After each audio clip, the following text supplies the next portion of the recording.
Fala galera, tudo bom? Aqui quem está falando é o professor Ariel, professor de Geografia do Força Máxima, beleza?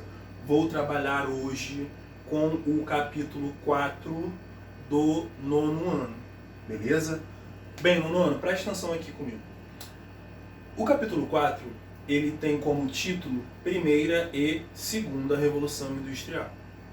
E por que é importante estudarmos a primeira e a segunda Revolução Industrial? Então, por que é importante estudarmos o momento em que a indústria passa a existir? Lembrando que a indústria faz parte do segundo setor da economia. Então, eu estou falando da criação do setor secundário. Bom, é importante estudarmos essa Revolução Industrial porque a partir do momento em que a indústria passa a existir, esta indústria ela vai fazer uma transformação muito drástica, é por isso que chamamos de revolução no espaço geográfico. Então o homem ele vai passar a se relacionar de uma forma totalmente diferente com o espaço em que ele habita, e aquele espaço que foi transformado pelo homem vai fazer com que ele se relacione totalmente diferente também. Então é uma relação de troca. E é por isso que é importante. A indústria ela modifica todas as relações sociais no mundo, mas a gente vai discutir agora principalmente na Inglaterra. Então já anotem aí que a primeira revolução industrial ela acontece na Inglaterra, especificamente falando na segunda metade do século XVIII. Então eu estou falando de 1750 para frente, beleza? Bom, toda revolução tem um processo. Não é da noite para o dia que, por exemplo, você faz uma dieta. Você quer fazer uma dieta, você não vai, amanhã eu vou começar a minha dieta. Isso não dá certo, vocês sabem disso. Você precisa o quê? O que os seus nutricionistas falam? Que vocês precisam ir se adaptando para conseguir esta transformação. Então, quando eu coloco aqui sobre os antecedentes à primeira revolução industrial, eu estou falando dos antecedentes ao trabalho industrial. Quais eram as organizações de trabalho antes do trabalho industrial?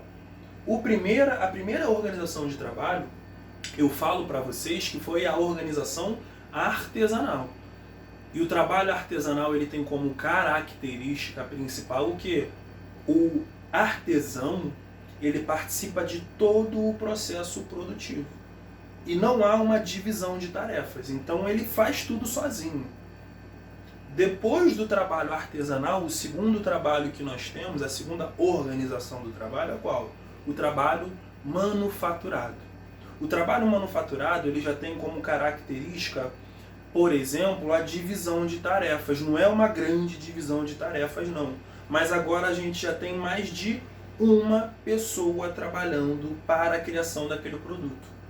E isso faz com que o produto tenha o quê? Um valor muito maior, um valor específico. Tranquilo? O trabalho manufaturado, assim como artesanal, ele também é feito à mão. Só que agora o manufaturado ele utiliza algumas técnicas que nós chamamos de técnicas rudimentares. Beleza? Bom, depois do trabalho manufaturado, nós temos agora o trabalho industrial. Qual é a diferença do trabalho industrial para o trabalho manufaturado? Tendo em vista que ambos possuem uma divisão de tarefas. Por mais que o industrial tenha uma divisão de tarefas maior do que o manufaturado, a principal diferença entre um e outro é que a máquina no trabalho industrial passa a ser inserida. E aí, a partir do momento em que a máquina passa a fazer parte do processo de produção, nós entendemos que agora nós temos novas formas de combustíveis. Não é que você criou a máquina e veio um combustível, não. Nós entendemos que agora nós temos combustíveis diferentes para fazer com que aquela máquina funcione, ou seja, o combustível da produção. É a energia da produção. Porque no trabalho manufaturado e no trabalho artesanal, a energia é a energia o quê? Humana. E a energia humana ela cria uma limitação na produção, porque a gente precisa descansar, a gente precisa se alimentar, a gente precisa viver. Quando eu digo viver, é no sentido de que a gente precisa comer, precisa dormir, precisa ir no banheiro, precisa fazer uma série de coisas, entende? O combustível principal aqui, ele é um combustível que é muito conhecido, tá? E como vocês já tiveram essa aula, vocês sabem que eu estou falando agora da utilização do carvão mineral. Ó, carvão mineral é diferente de carvão vegetal. Carvão vegetal a gente usa no churrasco. Carvão vegetal é um carvão, é uma matéria-prima que é extraída da vegetação, da árvore. Principalmente do tronco da árvore. Carvão mineral é o quê? É uma matéria-prima que é extraída do solo. É um mineral. Beleza? Bom, e aí agora eu falo para vocês que uma das inovações, né, a partir dessa nova lógica de energia, são as máquinas a vapor. Então eu estou falando aqui que, por exemplo, nós temos a criação do trem a vapor.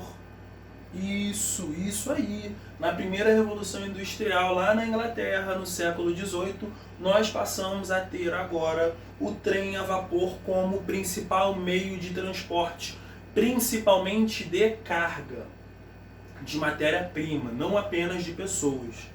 O trem a vapor ele foi pensado principalmente para o transporte de carga, de produtos, porque nós estamos aumentando agora. Lembra que a gente está falando da máquina? Lembra que a máquina consome uma energia? A máquina ela tem uma potencialidade energética totalmente diferente do trabalho manufaturado? Então agora a gente produz mais produtos. Se nós produzimos mais produtos, significa dizer, por exemplo, que nós temos uma demanda maior de energia, ou seja, matéria-prima. Então esse trem ele está ali para levar esses produtos, essa matéria-prima para produzir e depois esses produtos já prontos. Mas principalmente a matéria-prima, principalmente o carvão. Tranquilo? Beleza? Mas o trem a vapor não foi a única invenção, não foi a única inovação que nós tivemos. Nós temos também a criação do tear mecânico. Olha a palavra, tear mecânico. O que tem de novo aqui? Mecânico. Porque agora esse tear ele funciona, não o tear, né? Mas agora nós temos a criação de máquinas a combustão indireta. Combustão indireta são máquinas que são, como por exemplo o TEM, que são movimentadas através da força do vapor. Tranquilo? Isso é uma combustão indireta. Então, por exemplo, você vai lá, pega o carvão aquecido, esse carvão aquecido ele vai aquecer uma água, essa água, vamos imaginar uma panela de pressão, essa água vai estar num espaço confinado. Pelo fato dessa água estar num espaço confinado, ela vai começar a evaporar, porque tem um carvão ali muito quente. A água está evaporando, está evaporando, está evaporando, está evaporando. Chega um momento que abre-se uma comporta e esse vapor que está ali todo pressionadinho, ele sai com muita força. Quando ele sai com muita força, ele bate numa bobina e essa bobina, através da força desse vapor, cria a energia. Então é uma combustão indireta. Beleza? Bom, já falei, por exemplo, das máquinas a vapor, já falei do tear mecânico. E agora eu quero discutir com vocês, que é o próximo tópico aqui, ó, sobre o pioneirismo inglês. O que é esse pioneirismo inglês? Esse pioneirismo inglês, nós vamos estudar agora por que a Inglaterra foi o país que sediou, que teve esta revolução. Por que essa revolução da indústria aconteceu na Inglaterra e não aconteceu, por exemplo, em Portugal? Bom, século XVIII, né? Antes do século XVIII tinha o século XVII, tinha o século XVI, tinha o século XV e por aí vai. Esses séculos, né, século XV, XVI e XVII, principalmente, são marcados por um período que nós chamamos de período colonialista ou colonialista mercantilista. Por quê? É o momento onde o mundo ele era dividido em metrópoles e colônias. Lembram da antiga regionalização? Nós estamos falando do velho mundo. Então nós temos as metrópoles e as colônias. O professor de história de vocês explicou que existia uma relação, né, um termo conhecido como pacto colonial. O pacto colonial era o que fazia obrigatoriamente as colônias a mandarem matéria-prima para suas metrópoles. E essas metrópoles não pagavam coisa alguma por essa matéria-prima. Então a gente está percebendo que uma relação desigual, onde quem está tendo vantagem aqui? A metrópole. Porque ela ganha matéria-prima de graça e essa matéria-prima ela transforma num produto manufaturado, e esse produto manufaturado depois ele faz o quê? Ele volta para a colônia para ser consumido. Ele vai só para a colônia? Não. Então eu estou falando, por exemplo, que a Inglaterra recebia da Irlanda sua matéria-prima, depois essa matéria-prima ela era transformada em produtos, e a Inglaterra vendia tanto para a Irlanda, para as pessoas que estavam na Irlanda, né, mesmo para os ingleses, possivelmente, e para quem? Para as outras metrópoles aí afora. Então ela vendia para Portugal, vendia para a Espanha e vendia para outras metrópoles europeias. Tranquilo? E esse pacto colonial possibilitou o quê? Um acúmulo de riqueza.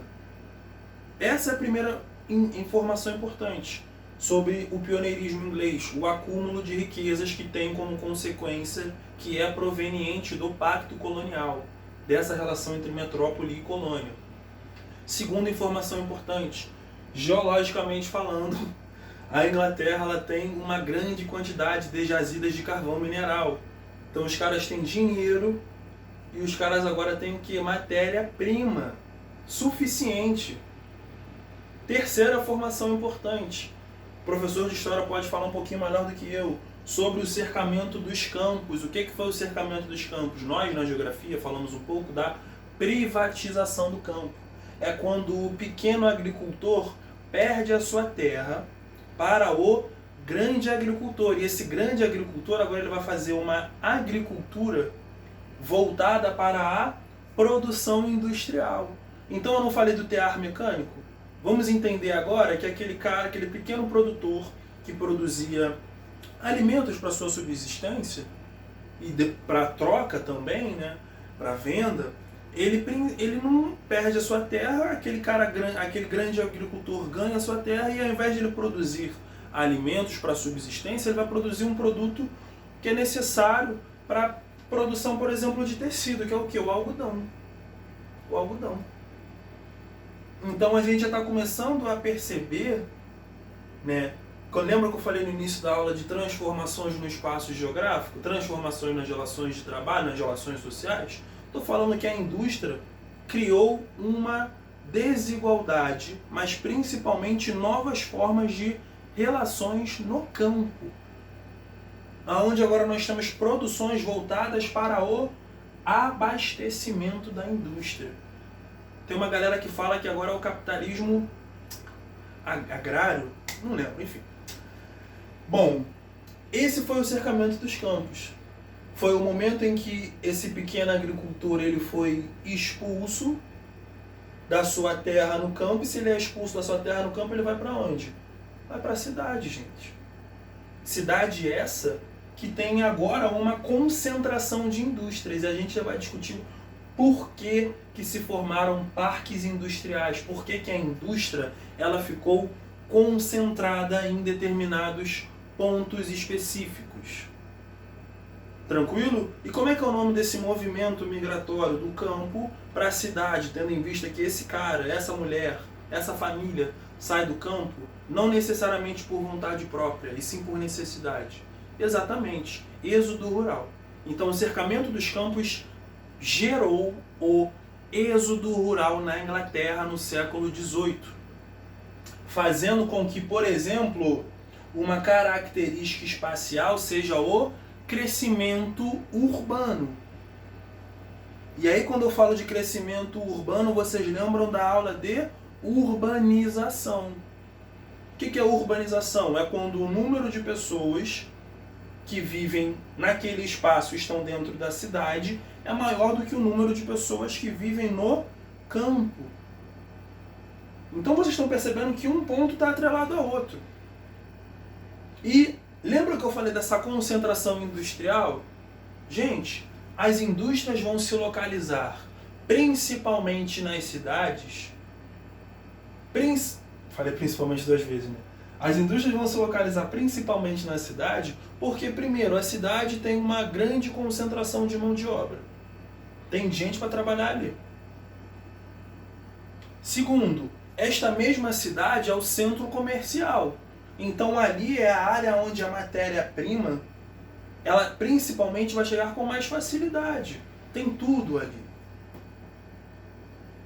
Beleza? Então, o êxodo rural vai fazer com que as pessoas vão para as cidades e esse número expressivo de pessoas na cidade vai fazer com que as indústrias se localizem ali. Um outro ponto importante, gente, os meios de transporte no século XVIII, eles não são tão desenvolvidos quanto são, por exemplo, no século XIX, no século XX e hoje no século XXI. Lembra da aula de globalização? Lembra que a globalização é a transformação, também é uma revolução, não é mesmo? É a transformação drástica dos meios de transporte e dos meios de informação que possibilitou uma transformação no espaço geográfico, ou seja, as relações aqui no planeta Terra ficaram muito diferentes do que nos séculos anteriores. Então, duas características espaciais, duas transformações espaciais drásticas na primeira revolução é essa. O grande crescimento urbano, beleza? E esse grande crescimento urbano, conjuntamente com uma falta de infraestrutura sobre os meios de transporte, não tinham diversos meios de transporte, vão fazer o que? As concentrações industriais. E aí, obviamente, agora a gente vai perceber como essa concentração de pessoas, né? Sempre quando a gente fala de urbanização, a gente fala das consequências da urbanização. O que essa urbanização gerou, por exemplo, aí agora quando a gente fala de consequência, a gente está falando da consequência negativa. Porque tem as consequências positivas e as consequências negativas. Estamos falando aqui das consequências negativas, das características sociais da primeira Revolução Industrial. Estou falando para vocês, então, que essa galera que sai do campo e vem trabalhar na indústria agora é chamado de proletariado. O proletariado são as pessoas que fornecem a sua força de trabalho para a burguesia. Quem é a burguesia? A burguesia faz parte do grupo de pessoas que têm o quê? Os meios de produção. Então são os donos das fábricas, são os donos das indústrias, são as pessoas que têm dinheiro para comprar máquinas, são as pessoas que pagam os nossos salários. Essa é a burguesia. E aí eu falo que esse proletariado ele vai criar o que nós chamamos de classe trabalhadora. E essa classe trabalhadora, ela cria o que nós chamamos de sindicatos. Por quê? As condições de trabalho no século XVIII, aqui em Londres, elas são horríveis. Tanto é que nós temos também um ponto muito importante aqui na primeira Revolução Industrial, é o trabalho infantil. Por que trabalho infantil? Porque existiam sim áreas específicas que as crianças trabalhavam. Então esses sindicatos aqui, eles foram organizados por conta da desigualdade social que passou a ser organizada, né? Passou a existir a partir do momento desse crescimento urbano desenfreado, muito como consequência do cercamento dos campos. Então eu estou falando aqui agora, lembra que eu falei do conceito de urbanização? Então eu estou falando que essa mesma indústria vai se localizar em áreas que têm concentrações de pessoas, mas consequentemente vai o quê? Atrair mais pessoas. Então eu estou falando aqui do processo de formação de periferias, aonde vem chegando mais gente, essa galera não consegue se realocar no grande centro, então ela vai se realocar próximo. E não vai ter emprego para todo mundo. Não tem fábrica suficiente para abarcar todos os trabalhadores. Então a gente está falando aqui, por exemplo, de formação de uma pobreza extrema. A gente não falou de aumento de demanda? Aumento de demanda significa dizer o quê? Aumento de extração de matéria-prima. Então, aqui, no século XVIII, é o século que os ambientalistas, começam a informar-nos que a degradação ambiental ela tem como início aqui. Tanto é que existem alguns fatos históricos que muitas florestas foram desmatadas para além da urbanização, muito em função da industrialização. Então você devasta aquela área ali para você poder extrair o quê? Carvão. para você poder construir linha férrea. Tranquilo? Então a gente está falando das características negativas. O processo de formação das periferias, o empobrecimento das cidades, muitas cidades com muitas pessoas pobres, porque essas pessoas estão vindo em grande quantidade aqui. Tranquilo? Beleza.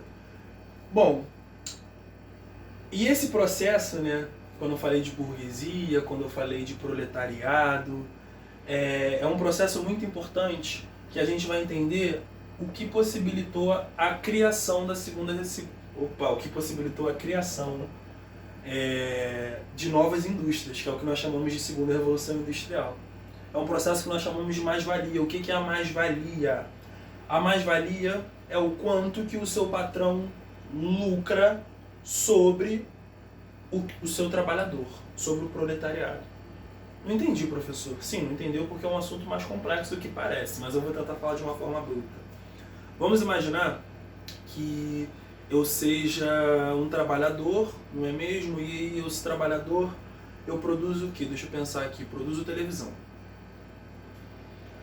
O meu salário é de R$1.000. Só que essa televisão, ela é vendida a R$2.000. Falando de uma forma bruta. Só que não eu sozinho, eu com outras pessoas, produzimos, vamos pensar, 10 televisores.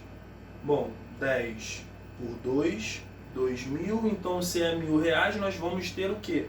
R$20.000 ali só em televisor. Eu e mais 3 pessoas, ou seja, 4 no total,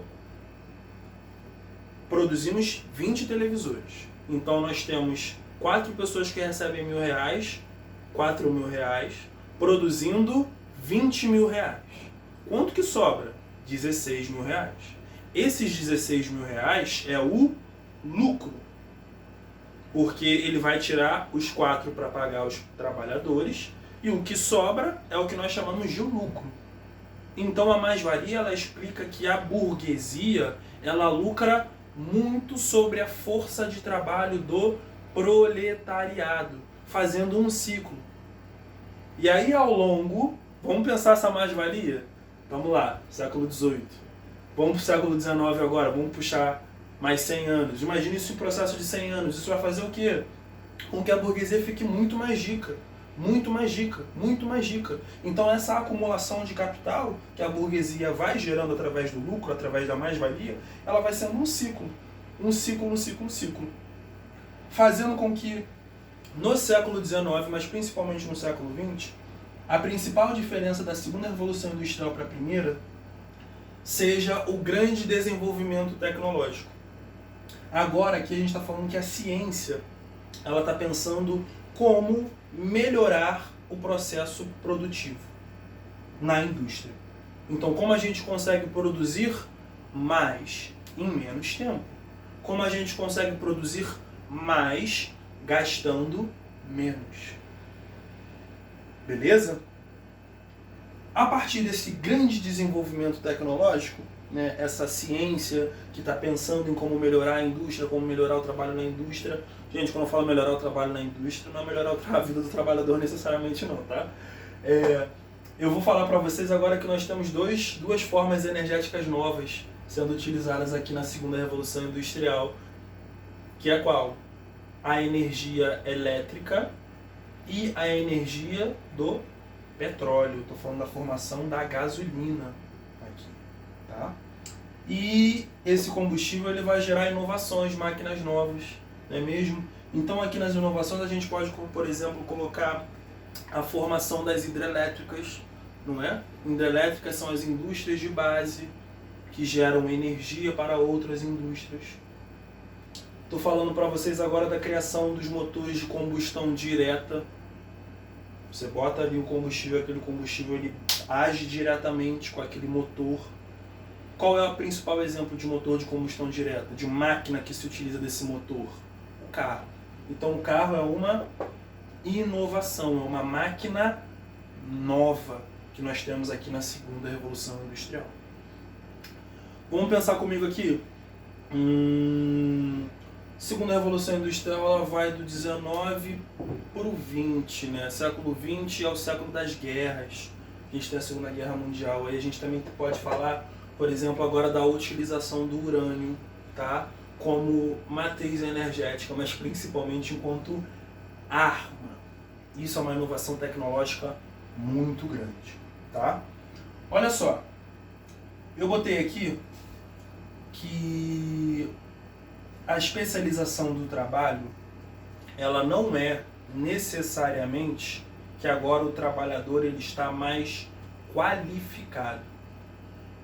Eu estou falando que agora o trabalhador ele tem um trabalho específico. E aí quando eu falo trabalho específico é que ele só faz aquela função ali, só pode fazer aquela função, só pode não, só tem aquela função. E aí trabalho específico vocês têm que lembrar de linhas em série, de linhas de montagem. Como é o nome do sistema produtivo que foi criado na segunda Revolução Industrial, que tem como característica a sua linha de montagem. Isso, o Fordismo. O Fordismo não foi o único pensado aqui. O Fordismo ele tem como base, como criação do Taylorismo. Existem diferenças, mas o Fordismo é a base principal. E qual é a característica do Fordismo? É uma linha de uma esteira, né? Igual de mercado. É uma esteira, e aí botam, aqui está o produto, e ela passa na minha função, sei lá, minha função é aparafusar. Eu vou lá, parafuso, aí vai para o lado, a função do meu companheiro aqui é pintar. Ele vai, pinta, vai para o outro, do outro é empacotar. Isso é a linha de montagem. Isso é um exemplo do investimento da ciência na forma de melhorar a produção, porque a galera entendia, o Ford, né, entendia que essa linha de montagem com funções específicas fariam com que os produtos saíssem mais rápido. Beleza? E aí a gente tem que entender o seguinte: se há mais produtos, significa dizer que nós temos que consumir. Consumir. É por isso que eu coloquei aqui da produção em massa. Produção em massa é uma característica da segunda Revolução Industrial. Produção em massa é uma característica do Fordismo, produzir para as massas, para a grande parcela ou toda a parcela daquele país. Só que produção em massa lembra em consumo em massa. Só que quando a gente fala de consumo em massa, tem um termo na apostila de vocês que fala sobre a sociedade do consumo. O que é a sociedade do consumo? É aquela sociedade que visa 100% o consumo dos produtos. Então você vai consumir produtos não apenas pela sua necessidade. A sociedade do consumo, esse termo, ele mostra pra gente que nós consumimos qualquer produto, como por exemplo um iPhone, como formas de inserção social ou integração social. Então você tem aquele produto não porque você necessita, e sim porque aquele produto é um produto caro, é um produto que todo mundo está tendo, é um produto que te dá a sensação de poder. Deixa eu beber uma água aqui.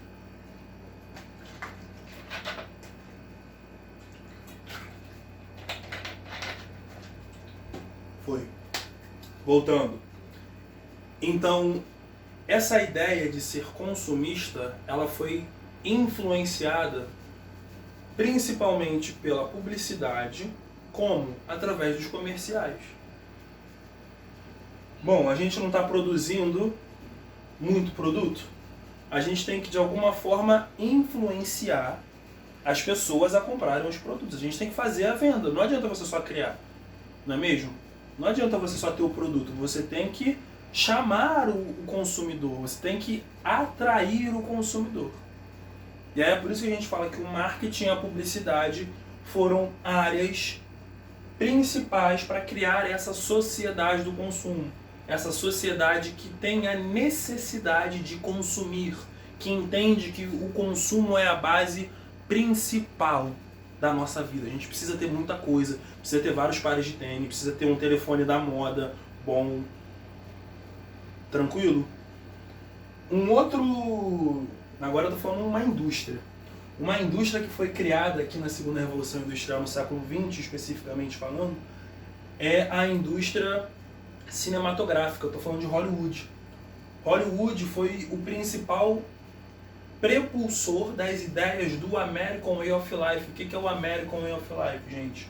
O American Way of Life é o jeito de vida americano, que visa muito o consumo. Só que o American Way of Life, quando a gente entende a relação histórica entre metrópole e colônia, a gente lembra que teve a base do trabalho das colônias era a base do quê? Do trabalho escravo. Então a gente está falando de sociedades que não tiveram inserção social, que não tiveram a possibilidade do consumo. Então esse American Way of Life era um jeito de vida norte-americano para alguns americanos, para os americanos que conseguiam consumir. Tem uma charge muito, isso já caiu em diversas provas, muito caricata, muito emblemática, né? Que é um outdoor com uma mulher branca, um homem branco, 2 filhos, um casal, né? Um menino, uma menina e um cachorro, falando join to us, join to American Way of Life, né? Junte-se a nós, venha fazer parte do jeito de vida americano. Só que embaixo, né, na vida real, tem uma fila ali de afro-americanos, americanos, né? Afro-norte-americanos, que está numa fila ali, se eu não me engano, é numa busca de emprego. Então, enquanto os caras estão pedindo para consumir, ali em cima a gente está percebendo que tem uma parcela da população que está desempregada, não é? Então, turma, espero que vocês tenham entendido a aula de hoje, tá? Qualquer dúvida, nós temos as aulas ao vivo, beleza? Nessas aulas a gente vai praticar exercícios sobre o módulo 4, por exemplo. Valeu!